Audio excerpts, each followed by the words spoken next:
मैंने बहुत सोच समझ के सांवल को लड़की उठाने का कहा है सारे। एक तीर से कई निशाने लगाए मैंने।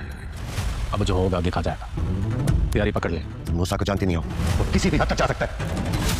किसी ने मुझसे अपने एहसानात और नमक का हिसाब मांग लिया। आज सोच रहा हूँ हिसाब किताब साफ कर ही लूं। गाड़ी में बैठे पिया जी।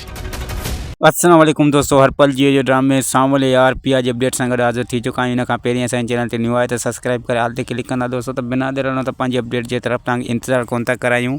जी दोस्तों, तव्हांखे ॾसींदो वञा त सांवल खां हिकु वॾी क़ुर्बानी हुनजे सेठ दाऊद घुरी आहे दोस्तों। ऐं सांवल खे चयो आहे त तूं पिया जेका असलम जी धीउ आहे त हुनखे अगवा करे मूं वटि खणी आ, छो त मां पंहिंजे पुट खे राज़ी करणु चाहियां थो ऐं मूंखे पुट जी ख़ुशी खां वधीक ॿियो कुझु बि न आहे। मां असलम जे ॾाढो झुकण बि नथो चाहियां, हिन जी शोरी बि कब्ज़े में करे मां पुट खे राज़ी करणु थो चाहियां।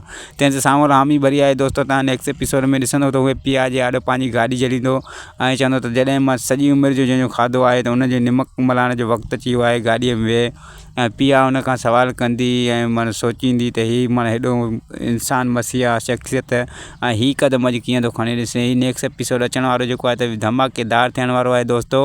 ऐं दोस्तों तव्हांखे ॿुधाईंदो हलां त पिया जेका आहे त सॼी समूरियूं ॻाल्हियूं जेके निसार जेको मूसा जो ख़ासि माण्हू जंहिं दाऊद मूसा जंहिं चाल खेॾी करे असलम जे घर मोकिलियो हुन माण्हूअ खे, ऐं पिया सॼियूं ॻाल्हियूं हुन जूं ॿुधियूं त मुंहिंजे पीउ ॼमंदे ई मूंखे जुआ में हाराए छॾियो।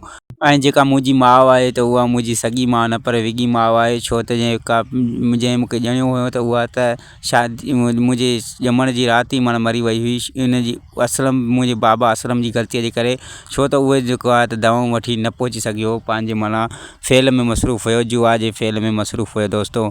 ऐं पिया जेको आहे त पंहिंजी माउ खां रोई करे सवाल करणु लॻी त हीअ छा माजरो आहे, मुंहिंजी जेका अमड़ आहे उहा केरु आहे दोस्तों। त पिया जी माउ चए त मां ई तुंहिंजी अमड़ आहियां।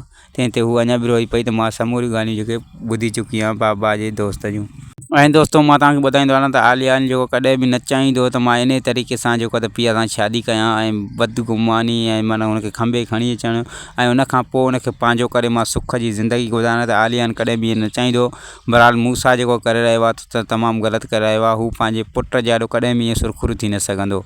उमेदु आहे त हीअ वीडियो तव्हांखे पसंदि आई हूंदी। वीडियो पसंदि अचे त लाइक सब्सक्राइब शेयर ज़रूरु कंदा। वरी मिलंदासीं कंहिं न्यू वीडियो जी अपडेट सां गॾु। ख़ुदा हाफ़िज़ दोस्तों।